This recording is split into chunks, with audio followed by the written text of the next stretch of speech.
cette crise a aussi été un révélateur par rapport à l'importance de la data, de ce qu'on appelle les données en bon français. On se rend compte que non seulement il faut en disposer, les détenir, mais savoir aussi les exploiter.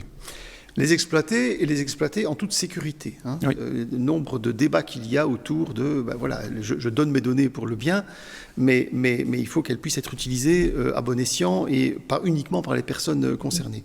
Oui, c'est aussi un des éléments essentiels de cette transformation numérique, c'est comment gère-t-on les données. La plupart des entreprises sont assises sur une montagne de données qui sont rarement organisées de façon efficace et qui donc ne donnent pas lieu à une exploitation par quelque logiciel que ce soit.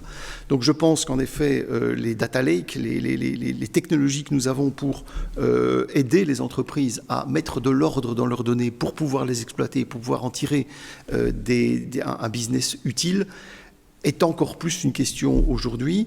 Je suis très attentif à la question de la sécurité parce que je crois aussi que le télétravail, par exemple, donne de nouvelles armes à un certain nombre de personnes malveillantes pour arriver à hacker ou à perturber un process particulier. Donc, le problème existait, les technologies sont là, avec un accent fort sur la sécurité. Je pense que ça pourra vraiment booster l'utilisation des données pour le bien des entreprises. Tout en sachant qu'il ne s'agit pas de la donnée, il s'agit du client.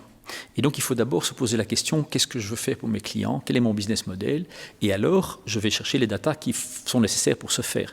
Je vois beaucoup trop d'entreprises maintenant qui sont obsédées pour assembler de la data, créer un data lake, mais qui n'utilisent pas à bon escient. Parce que, grosso modo, de la data, c'est très temporaire, ça ne vaut rien en soi.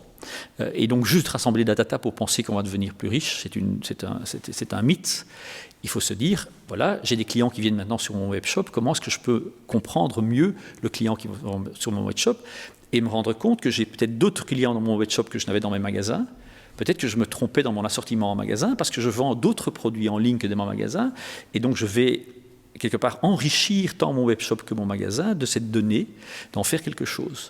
Mais juste, il faut engager un directeur des data comme on fait un CDO pour rassembler tout ça et pour en faire des grandes structures et pendant 2 ans réfléchir avec ce qu'on peut faire avec des data, ça naturellement totalement inutile, ça coûte énormément d'argent, alors que parfois, une petite PME doit déjà se rendre compte qu'ils ont énormément d'informations sur leurs clients.